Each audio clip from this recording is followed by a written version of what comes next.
everyone, today we're going to be doing this lovely cute little picture. This is from Miniature Enchanted Forest by Johanna Basford, and there is this lovely sort of rivery picture which I adore, and I can't wait to actually have a go at this, but it's quite a big one, so we're just going to have a go at this little one.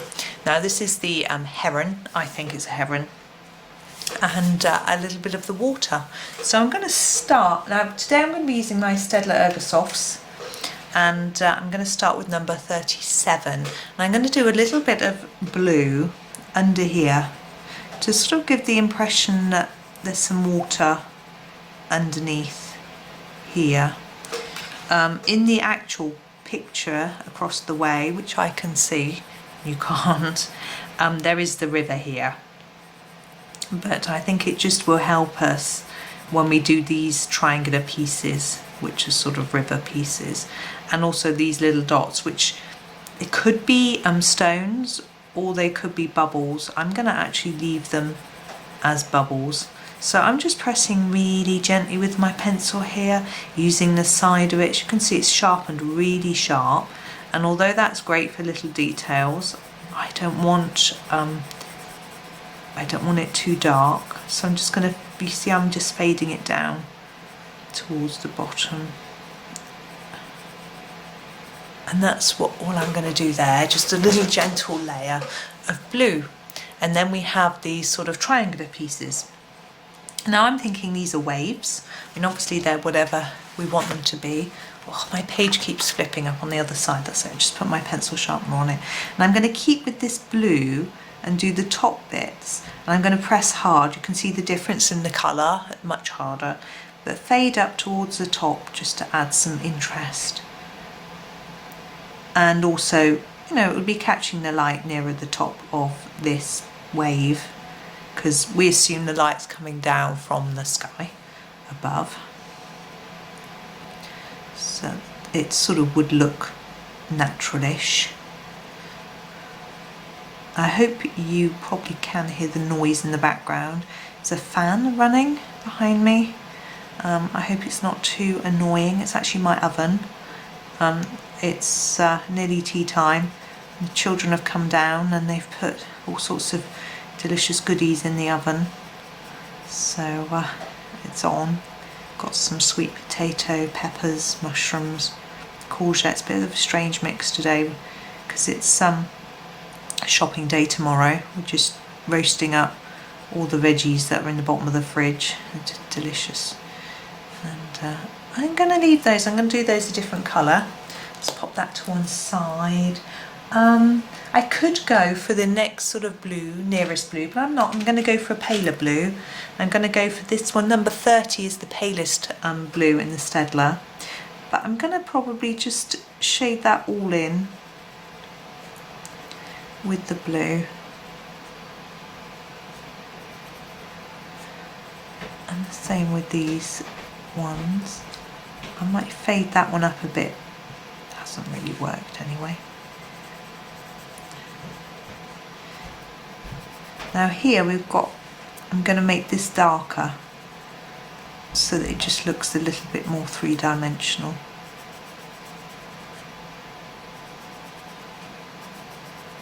There's our water. And I'm going to just leave these bubbles white. If you've gone over them in blue, I probably have, I can't see. My eyesight isn't that good. I can always see it better on the film after than I can when I'm actually doing it. You could go over them with a white gel pen, but I'm just going to leave them. Now we've got these little rushes. Now we haven't got a lot of detail in this picture, so I'm going to do a few layers of colour here just to make it more interesting. So I'm going to start with number 5, and I'm going to do the bottom of each of these in 5. So I'm going to do a harder bit at the bottom and then gently release the pressure so that it's just as a lighter layer as we go up towards the tip. And for this one, it's quite hard for me to figure out what's going on here in some areas. I'm trying to take it a little slowly. And that one. This one and this one. Now for the tips, I've changed my mind about the colour. I'm going to use this green. This is the sort of really fluorescent-y green, number 50. And I think that will just really brighten and lighten the picture. Now, I haven't got a tablet or computer here with me. I don't have a phone. I think I'm the only person in the world that doesn't, but I don't have a phone. A smartphone anyway. So I'm not sure what to do with the colours of the heron. I'm debating actually, I'm just going to do this. I want a bit of gentle green around here. I don't even know if it shows up very much. I just want a little green hue because we've got the indication of some more grasses with little lines that Johanna's drawn. So I'm just going to do that. You can see it a little bit. Now I think he's grey. I'm trying to remember, I have them sitting on my roof sometimes. I can't see them when they're on my own roof. I can see them on my neighbour's roof. And I'm wondering, should we just go a bit bonkers or should we try and do real? I think we'll do real. So we're going for number 8. And I'm thinking he's going to have a darker colour at the bottom here of his wingtips. And then a bit lighter as we go up, but not ignoring Johanna's lines there. Go over those a little and then fade it down into what we've done. It's quite simple colour there. Now I feel that his tummy is probably really light, so I can do the legs darker just because then they'll look different. I'm doing a darker layer at the top and bottom and a bit lighter in the middle just to make it look a bit more interesting. And I'm thinking maybe this bit is a little bit darker. And again, a bit darker on the edge and lighter towards the end. And now I'm going to grab the really light grey, which is number 80, and do these bits that I think are white. But I'm just going to start them off in grey and fade them a bit. I feel that we need just something here. So there. Now legs and beak. How tempted am I to do them a sort of yellowy gold colour? I'm sure they're dark grey or black. Let's do them black. So number 9. I love these herons. You see them down our canal. We live right on a canal. And they stand right at the edge and they just wait for an opportunity to fish. And they're so still they don't look real. And you sometimes think, has someone come and put that there? Is it a model one? And then it will just move its head. You know, oh, it is around. It is real, you know. Now, just to make this picture slightly more exciting, you know how I did a little green hue around the grass? I'm going to do a little hue colour around in the background, and I'm going to take this orange to make it look a bit sunsetty.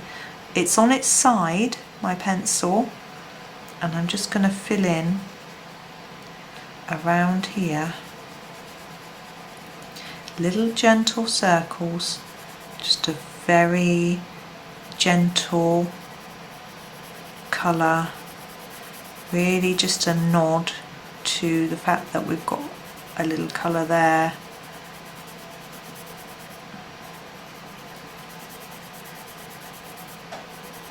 Maybe a little bit darker along the water edge,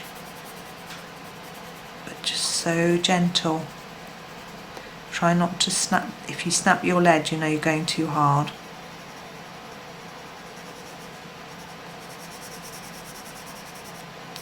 And I'm gently building it up so I can see what it looks like, and I want it to fade out as well.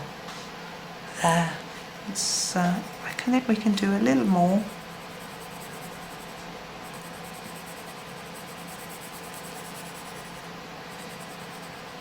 I look in the camera to help me see exactly what's going on sometimes. Just remember I haven't put a piece of paper behind this page. Hopefully it'll be alright. There. And it just looks like there's a hint of sunshine somewhere in the distance. I think that just finishes it off nicely. So there we go, there's our heron. He's a little bit wonky. Let's straighten him up. There we go. now the book's really wonky. I'm not sure whether he's supposed to be that way or not. But anyway, there he is. So thank you for watching. Hope you enjoyed that one. Hope you like the little heron. I think he's really cute. And happy colouring.